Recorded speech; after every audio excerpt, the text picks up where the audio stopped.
땅콩버터를 많이 추천을 드려요. 무가당 무첨가 땅콩버터를 고르신다면 좋은 다이어트 건강식품이 될 수가 있어요. 첫 번째는요, 포만감이에요. 땅콩버터는요, 같은 용량으로 비교를 해봤을 때 다른 음식보다 포만감이 어마어마합니다. 땅콩버터 어느 정도 먹으면 못 먹어요. 너무 배가 불러서 못 먹겠다 이런 분들 계시거든요.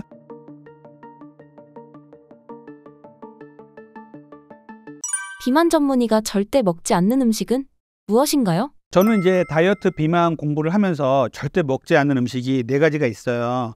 그러니까 이 음식은 정말 공부를 하면 할수록 정말 나쁜 음식이구나 생각이 들고, 또 하나는 이 음식을 계속 먹게 되면 정상인 사람도 건강이 나빠질 수 있겠구나 이런 생각도 하게 됩니다. 이런 음식들은요, 정말 저를 유혹하려고 제 옆에 갖다 놔도 절대 안 먹어요.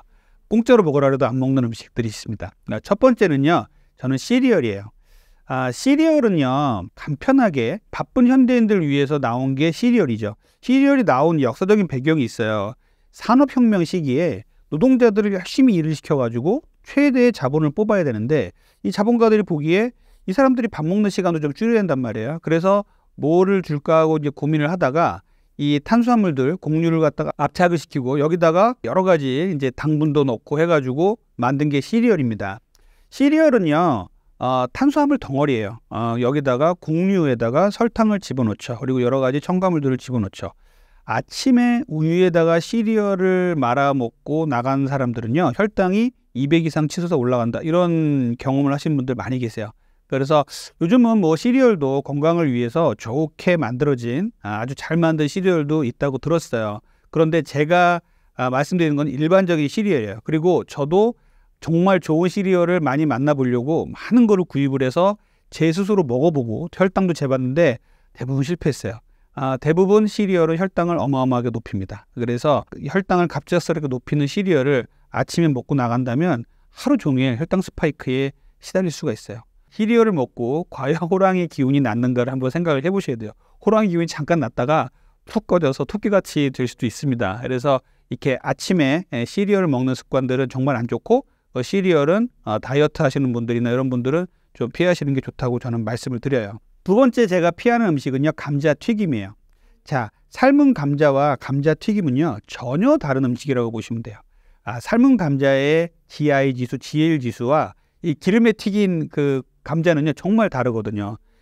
GI 지수, GL 지수가 기름에 튀기면요, 엄청나게 올라가고요. 또 당 독소도 엄청나게 많이 올라가요. 많은 연구에서 감자튀김을 먹었더니 환자분들이 심혈관계 질환도 많이 생기고 다이어트도 안 됐더라라는 연구들이 상당히 많습니다. 제가 정말 주목하는 부분은요, 감자튀김을 또 건강하게 만드는 분도 계시겠지만 대부분 이 트랜스 지방이 많이 생기고, 트랜스 지방에다가 이제 한 번 튀기고 또 튀기고 하면서 트랜스 지방이 아주 나쁜 기름으로 변하는 이런 과정을 겪는 감자튀김들이 상당히 많단 말이에요. 그리고 또 이제 당 독소라는 게 있는데, 당 독소가 그냥 일반적으로 삶은 감자를 먹을 때와 이 튀긴 감자를 먹을 때는 정말 달라요. 엄청나게 높아집니다. 그래서 당 독소는 우리 몸에 차곡차곡 쌓여서 우리의 건강과 다이어트를 망치게 되거든요. 그래서 이렇게 감자튀김 상당히 안 좋은 음식이고요. 어떤 패스트푸드점에 가서도 다른 것도 좀 주의를 하셔야 되지만 이 감자튀김은 정말 안 드시는 게 좋습니다. 세 번째 제가 안 먹는 음식은 아이스크림이에요. 방송인 서경석은요, 자기가 살찐 이유를 밤마다 아이스크림 한 통 먹고 잤더니 살이 쪘다 이런 얘기를 한 적이 있어요. 아이스크림은요, 탄수화물 덩어리예요. 생각해보세요. 아이스크림에다가 설탕이나 탄수화물 말고 뭘 넣을 수 있겠어요? 좋은 지방을 넣을 수 있겠어요? 꼭꼭 씹히는 섬유질을 넣을 수 있겠어요? 지방이나 단백질을 넣을 수 있겠어요? 탄수화물 덩어리인데 문제는 요즘에 이제 아이스크림 많이 먹는 철이잖아요. 그런데 우리의 입맛은요, 차가운 거를 먹을 때는 단맛을 덜 느낀다고 합니다. 그러다 보니까 더 많은 첨가 당을 넣을 수밖에 없는 거예요. 그래서 어떤 영양학자들은요, 아이스크림은 그냥 첨가물 덩어리다 라고 얘기하시는 분도 계세요. 색소라든지 여러 가지 이제 첨가물들이 많이 들어가죠. 그래서 아이스크림을 뭐 잘 집에서 만드셔서 드시는 분도 계시겠지만 보통의 아이스크림들은 탄수화물 덩어리입니다. 그리고 영양소는 탄수화물 말고는 하나도 없어요. 그렇기 때문에 아이스크림은 피해 주시면 좋겠습니다. 네 번째로 제가 안 먹는 음식은요, 과일 주스예요. 과일은요, 그 자체로 상당히 좋은 영양소지만은 이거를 과일을 갈아서 또 착즙을 내서 먹으면은요, 엄청나게 혈당 스파이크를 만드는 경우가 종종 있습니다. 그리고 갈아서 먹는 이 주스로 먹거나 즙으로 먹으면요, 우리가 과일에서 얻을 수 있는 섬유질을 못 먹게 돼요. 그렇기 때문에 우리가 과일을 먹을 때는 그냥 씹어서 먹는 게 제일 좋은 거지 이렇게 과일을 즙으로 내거나 주스로 먹는 거 좋지 않거든요. 그래서 저는 이렇게 4가지 정말 안 좋은 음식이라고 생각하고 저도 안 먹는 음식입니다. 당 독소란 무엇이며 우리 몸속에 어떤 문제를 일으키나요? 당 독소가 좀 새로운 개념이에요. 그래서 모르는 분들이 많이 계신데 당 독소는요. 현대인들이 정말 많이 먹고 있고 주변에 도처에 깔려 있는 게 당 독소예요. 자, 당 독소가 뭐냐면요. 당과 아미노산, 당과 지방이 만나서 만드는 독소예요. 얘들의 문제는 뭐냐면요. 모든 영양소는 우리 몸에 들어와서 잘게 부서지고 흡수가 되고 영양소로서의 역할을 하고 사라지죠. 그리고 이제 사라질 때는 배출이 되는 게 대소변, 그리고 땀, 호흡기 이런 쪽으로 다 배출이 되는데 이 당 독소는요. 끝까지 우리 몸에 남아서 우리 몸의 세포에 덕지덕지 달라붙고 DNA에 달라붙어서 그 세포와 DNA의 기능을 떨어뜨립니다. 이게 당 독소거든요. 근데 당 독소가 어디에 많으냐? 우리가 흔히 먹는 음식이 상당히 많아요. 잘 들어보세요. 직화구이, 그리고 탕후루 같은 것들이요. 그리고 달고나 같은 것들이요. 그리고 구워서 먹는 여러 가지 음식들에 상당히 많습니다. 당 독소가 잘 생기는 상황은 어떤 상황이냐면요. 물 없이 직화로 굽는 구이, 그리고 굽거나 튀기거나 이런 음식이 상당히 많아요. 여러분들 마이야르 반응이라고 들어보신 분 계실 거예요. 고기를 구울 때 갈색으로 노릇노릇하게 구우면 맛이 상당히 좋아지죠. 실제로 풍미가 많이 높아진다 그래서 요리하시는 분들은 이 마이야르 반응을 일부러 만드시는데 이 반응이 결국은 당독소를 만드는 반응이에요. 이 당독소는요 갈색을 띠고 있어요. 그래서 대부분 굽거나 튀길 때 갈색으로 변하는 음식들은 대부분 다 당독소가 많다 이렇게 생각하시면 되는데 예를 들어 한번 생각을 해보세요. 달고나가 얼마 전까지 코로나 시기에 상당히 유행이었죠. 흰 설탕을 물 없이 불에다가 가열만 했는데 갈색의 달고나가 생깁니다. 그렇죠? 그리고 갈색의 달고나가 생기면 설탕하고는 조금 더 다른 맛, 그리고 약간의 풍미도 느껴지고 고소한 맛들도 많이 나죠. 이게 바로 당 독소를 만든 과정이에요. 이게 당 독소인데 우리는 달고나를 아주 많이 먹었죠. 그리고 지금도 많이 먹는 사람들 많은데 탕후루도 과일과 설탕을 막 번복을 해가지고 한번 굽잖아요. 여기서 이제 당 독소가 상당히 많이 생깁니다. 당 독소가 위험한 이유는요. 당 독소는 세포에 여기저기 달라붙는다 그랬잖아요. 그래서 우리 몸의 그 세포의 기능을 떨어뜨려요. 그래서 그 다이어트도 안 되게 만들고요. 노화를 일으키고요. 질병을 일으키는 원인이에요. 당 독소는 우리가 여기저기 달라붙는다 그랬잖아요. 뇌세포에 가서 달라붙으면요. 알츠하이머 치매와 그리고 파킨슨병 같은 여러 가지 뇌질환을 일으킵니다. 눈에 가서 달라붙으면요. 눈세포에 달라붙으면 백내장, 녹내장을 일으킬 수가 있어요. 그리고 간에 가서 달라붙으면요. 지방간이나 간 경화를 일으킬 수가 있고요. 각종 신장 질환, 심혈관계 질환도 다 만들 수가 있어요. 얘의 특징은 모든 세포에 달라붙어가지고 얘를 딱딱하게 만들어요. 그래서 간도 경화를 일으키고요. 혈관도 경화를 일으켜요. 그래서 동맥경화를 일으킵니다. 그리고 이런 분들 계세요. 나는 당독소 얘기를 열심히 하면은 당독소에 관심 없어요. 당독소가 뭐길래요? 나하고 관심 없어요 하는 여성분들 많이 계신데 이 얘기하면 당독소에 관심 확 가지시거든요. 당독소는요 피부 노화의 원인이에요. 얘가 콜라겐 세포에 달라붙어서 콜라겐 세포를 딱딱하게 만들어요. 그러면 주름살이 생깁니다. 그리고 피부도 칙칙하게 되고 피부의 노화, 그리고 여러 가지 반점이라든지 검버섯 같은 것도 일으키는 걸로 돼 있어요. 그래서 당 독소를 저감을 쭉 하는 치료를 하면요. 피부도 밝아지고 여러 가지 건강 수준이 좋아지는 걸로 돼 있어요. 그러면 당 독소가 우리 주변에 이렇게 많은데 어떻게 이걸 다 피하고 사냐 이렇게 말씀하실 수 있어요. 실제로 그래요. 실제로 어디 가서 치킨 하나 안 먹을 수 없잖아요. 우리가 삶은 닭과 치킨을 비교해 봤을 때 치킨에서 당 독소가 엄청나게 올라가거든요. 왜냐하면 고온에서 튀기잖아요. 이렇게 되면 당독소가 많이 올라가게 되거든요. 그래서 우리가 완전히 현대사회에서 당독소를 없앨 수 없지만 이런 생각을 하면서 당독소를 점점 저감하는 생활 습관을 들인다면 당독소를 많이 피할 수 있어요. 뭐냐면은 튀기거나 굽거나 볶은 음식 대신에 삶거나 데친 이런 무친 음식들이 상당히 좋거든요. 예를 들자면 아주 바삭하게 구운 소고기보다는요. 샤브샤브에 들어있는 소고기가 훨씬 좋습니다. 그리고 삼겹살을 바짝 구운 것보다는 같은 고기를 수육으로 만들어서 먹는 게 훨씬 좋은 거예요. 그래서 저는 최고로 당독소가 없는 좋은 음식을 샤브샤브와 이제 수육이라고 말씀을 드리거든요. 그래서 이렇게 당독소가 없는 음식을 적극적으로 좀 드시려고 하면서 생활 습관을 바꿔 나가시면 당독소가 떨어져요. 그래서 실제로 저희 병원에도 있고 요즘에 많이 대중화되어 있는 당독소 측정하는 기계가 있어요. 우리 혈액이나 소변을 통해서 당독소를 측정할 수 있는데 이것이 조금 좀 이제 어려운 부분이 있기 때문에 피부에서 측정을 하거든요. 그래서 피부 측정은 조금 시간이 좀 걸리긴 해요. 그래서 당독소가 높으셨던 분들을 당독소 저감하는 프로그램들을 쭉 하면서 몇 개월 뒤에 이렇게 피부에서 당독소를 재보면은 뚝 떨어져 있는 거를 많이 보게 됩니다. 그래서 당독소를 저감하는 이러한 생활 습관을 계속 가져가신다면 다이어트도 잘 되고요. 그리고 당독소도 저감하게 되면서 각종 질병과 노화를 예방할 수가 있습니다. 당 독소가 많다면 해독할 방법이 있나요? 당독소를 완전히 없애고 0으로 만든다, 이런 것들은 조금 불가능해요. 왜냐하면은 우리 현대인들이 그런 음식을 안 먹을 수는 없잖아요. 그래서 굽고 튀기고 이런 음식을 이제 조금씩은 먹겠죠. 그런데 우리 몸에서 당독소를 제거하고 더 안 쌓이게 하는 방법은 이렇게 당독소를 저감하는 삶고 데치고 이제 이런 끓여서 먹는 이런 음식들을 계속 드시고 하신다면요, 이제 그런 당독소의 수준이 점점점 떨어지게 됩니다. 그 당독소는 0으로 되진 않아요.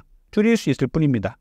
땅콩 버터를 추천하시는 이유가 무엇인가요? 제가 이제 땅콩 버터를 많이 추천을 드려요. 땅콩 버터는요, 무가당 땅콩 버터, 무첨가 땅콩 버터를 고르신다면 좋은 다이어트 건강식품이 될 수가 있어요. 자, 땅콩 버터는 버터가 들어가 있진 않습니다. 그런데 왜 버터라는 이름이 붙냐면은 버터처럼 약간 이제 식감이 꾸덕꾸덕하다 그래서 이렇게 이름이 붙은 것이죠. 땅콩에서 이제 땅콩 버터를 만들어서 먹는 것. 땅콩 자체도 좋아요. 그래서 땅콩 버터를 만들어서 먹으면 좋은 이유는요, 첫 번째는요, 포만감이에요. 땅콩 버터는요, 같은 용량으로 비교를 해봤을 때 다른 음식보다 포만감이 어마어마합니다. 그래서 땅콩 버터 많이 드시는 분도 물론 계시지만 땅콩 버터 어느 정도 먹으면 못 먹어요. 너무 배가 불러서 못 먹겠다, 이런 분들 계시거든요. 그 포만감이 어마어마하고 섬유율도 많기 때문에 땅콩 버터는 그 포만감 때문에 다이어트에 기본적으로 도움이 됩니다. 그래서 배가 불러서 더 많은 칼로리를 안 먹게 되는 이런 효과를 가질 수가 있어요. 두 번째, 땅콩 버터의 장점은요, 갈색 지방이에요. 우리 지방은 두 가지가 있어요. 하나는 백색 지방, 하나는 갈색 지방인데, 백색 지방은 우리가 흔히 알고 있는 나쁜 지방이에요. 그리고 갈색 지방은요, 어렸을 때는 좀 많이 있었는데 성인이 되면서 퇴화되는 지방이에요. 근데 이 갈색 지방은요, 백색 지방을 태워주는 역할을 해요. 그리고 열 발산을 해서 에너지를 태워주고 다이어트와 건강에 도움을 주거든요. 이게 성인에서는 아주 소량 남아있다고 돼 있는데, 이 땅콩 버터가 갈색 지방을 활성화시켜준다는 연구들이 많습니다. 그래서 갈색 지방을 활성화시켜주니까 다이어트가 잘 되고 건강에도 도움이 되더라, 이런 연구들이 좀 있어요. 그래서 갈색 지방을 활성화시켜준다는 데에서 또 이 땅콩 버터의 장점이 있고요. 세 번째는요, 좋은 지방산을 우리가 먹을 수 있다는 거예요. 땅콩 버터는요, 아주 좋은 불포화 지방산이 많이 포함되어 있어요. 리놀렌산이라는 게 있고요, 또 올레산이라는 것도 있는데 땅콩 버터에 아주 풍부하거든요. 그러니까 땅콩 버터가 지방 덩어리인데 이 지방이 몸에 좋은 지방이에요. 그래서 우리 몸의 심혈관계에도 나쁘지 않습니다. 이런 이유에서 땅콩 버터를 드시는 게 좋고요. 네 번째는요, 각종 영양소가 풍부해요. 땅콩 버터에는요, 비타민 E, 그리고 비타민 B6, 그리고 아연 등의 아주 다양한 영양소가 들어있어요. 그래서 이렇게 땅콩 버터를 드시면 각종 다양한 단백질과 지방도 많지만 각종 다양한 영양소를 섭취할 수가 있습니다. 땅콩 버터의 가장 큰 단점이라고 하면요, 맛있어서 너무 많이 먹는다는 거예요. 물론 배가 불러서 못 먹어요. 그런데 어떤 분들은 이걸 너무 많이 먹는다는 분도 계시더라고요. 그래서 땅콩 버터는요, 어느 정도를 먹는 게 좋은가, 이제 이런 데이터들이, 이런 연구들이 좀 있었는데, 서양 스푼으로 2스푼 정도라고 돼 있는데, 서양 스푼이 되게 커요. 우리가 서양 그 스푼, 큰 스푼을 얘기하는 건데 하나당 15cc 정도가 되거든요. 2스푼 먹으면 30cc 정도 돼요. 되게 많은 용량인데, 우리 서양 사람들, 우리나라 사람들 체형도 차이가 있고 하니까 그냥 우리나라 숟가락으로 2스푼 정도 먹는 게 좋다라고 저는 말씀을 드려요. 그래서 바쁜 아침에 무가당, 무첨가 땅콩 버터를 구입을 하셔서 오이라든지 당근이라든지 파프리카 같은 데다가 땅콩 버터를 찍어 드셔보세요. 사과 같은 것도 좋아요. 달지 않은 사과에다가 땅콩 버터를 찍어 드시면요, 혈당 수준이 만약에 그냥 사과만 먹었을 때 올라가는 것을 땅콩 버터를 발라 드시면 혈당 수준이 좀 떨어집니다. 그래서 이런 그 혈당 다이어트에도 되게 도움이 된다고 돼 있기 때문에 숟가락, 우리가 먹는 숟가락 2스푼 정도로 땅콩 버터를 드시면 좋겠습니다. 시중에 유통되어 있는 땅콩 버터는 모두 무가당인가요? 그렇지 않아요. 그래서 땅콩 버터 고르실 때 정말 주의하셔야 되는데, 무가당 땅콩 버터를 잘 고르셔야 돼요. 무가당 땅콩 버터는요, 조금 맛이, 우리가 단맛이 좀 적죠. 고소한 맛 위주로 돼 있어요. 그러다 보니까 사람들이 호불호가 좀 갈리긴 하거든요. 그런데 무가당 땅콩 버터가 좋은 것이고, 그 속에 당 성분을 봤을 때 당 성분이 높은 것은 고르지 않는 게 좋으세요. 그래서 첨가물이 없고 무가당 땅콩 버터를 고르신다라는 거 꼭 기억을 하시고요. 또 하나는 요즘 땅콩버터뿐만 아니라 많은 음식에서 당을 줄이는 대신에 다른 입맛을 높여가지고 판매를 하려는 이런 성향들을 좀 보이고 있어요. 상업주의에서. 그런데 요것들에 뭐냐면 땅콩버터에다 소금을 많이 넣어요. 나트륨 함량이 높게 만들어진 게 있어요. 설탕 함량은 줄이면서 나트륨 함량이 높으면요. 설탕 함량이 적은데 잘 보니까 나트륨 함량이 높아요. 먹으면은 이게 단맛은 아닌데 먹을만해요. 그렇게 먹어보고서 이게 정말 맛있네라고 생각하고서 뒤에 보면 나트륨 함량이 높은 게 있어요. 이런 것들 주의하셔야 돼요. 단맛 대신에 짠맛을 약간 넣으면서 맛을 좀 좋게 하려는 이런 상업주의적인 노력들이 있으니까 이런 것들 주의하셔야 되고요. 그래서 무첨가, 무가당 땅콩버터를 고르시는 게 상당히 중요합니다. 땅콩버터를 잼처럼 식빵에 발라 먹어도 될까요? 땅콩버터를요, 여러 가지 음식에다 적용을 시킬 수가 있어요. 정말로 좋게 만든 통밀빵에다가 땅콩버터 발라 드실 수도 있겠죠. 그래서 이렇게 드시면은 혈당 수준이 좀 덜 올라가요. 그러니까 요즘 혈당 다이어트 얘기가 많이 나오면서 땅콩버터에 대한 관심이 되게 많이 올라갔는데 기본적으로 혈당을 많이 올릴 수 있는 음식을 땅콩버터를 발라 먹었더니 한번 커버를 해줘서 혈당이 천천히 올라가더라. 이런 것들이 있어요. 그래서 땅콩버터는 혈당을 많이 올릴 수 있는 음식과 같이 먹어도 그 혈당을 좀 천천히 올릴 수 있기 때문에 좋은데, 그렇다고 해서 무조건 뭐 단맛 나는 빵하고 이거 같이 드시면 안 되겠지만 부득이하게 빵을 먹어야 되는 상황이다. 부득이하게 사과나 과일을 먹어야 되는 상황이다 라고 한다면 무가당 땅콩버터를 발라 드시면은 조금 더 다이어트와 건강에 도움이 될 수가 있습니다. 양배추가 다이어트에 도움이 많이 될까요? 자, 저는 채소 중에 제일로 치는 채소가 양배추예요. 양배추는 우리 구하기도 쉽고요, 보관도 쉽고 아주 다양하게 요리를 해 먹을 수 있잖아요. 양배추는요, 이 포만감을 높일 수 있는 섬유질이 상당히 많죠. 그래서 다이어트에도 도움이 되고요, 우리 몸에 상당히 좋은 역할들을 많이 합니다. 그리고 양배추에서 정말 주목해야 될 부분은요, 비타민 U라는 게 있어요. 비타민 U는요, 실질적으로 이제 의학계에서 쓰는 용어는 아닌데, 이 비타민을 연구하던 과거에 양배추에서 발견한 이 성분들을 보고서 비타민 U라고 이제 지칭을 해서 지금도 이제 간혹 쓰이는 말인데, 얘는요, 위장관, 우리 소화관에서 상처를 치유하고 위장관을 보호해주는 역할을 해요. 그래서 양배추에서 추출한 위보호제, 소화불량 치료제 이런 것들 많잖아요. 그래서 양배추는 이렇게 위장을 보호할 수 있다. 그래서 우리가 밤에 우리 한국인들 정말 맵고 짜게 먹는 사람들 많은데, 그렇게 시달린 위장을 다음날 아침에 양배추로 한번 감싸주는 거 상당히 중요하다고 생각하거든요. 양배추는 이렇게 넓잖아요. 그러다 보니까 많은 요리에 활용할 수가 있어요. 양배추 안에다가 각종 땅콩버터를 발라서 먹을 수도 있고요, 각종 김밥을 만들어서 먹을 수도 있고요. 그렇게 양배추는 이렇게 활용도가 상당히 높습니다. 그래서 양배추는 예전에는 속담에 가난한 자의 의사라고 할 정도로 양배추는 구하기도 쉬운데 건강에도 아주 좋아서 많은 사람들의 도움을 받았다, 이렇게 얘기를 하는 분들이 많이 계세요. 그래서 양배추는 제가 다이어트에 정말 추천드리는 음식입니다.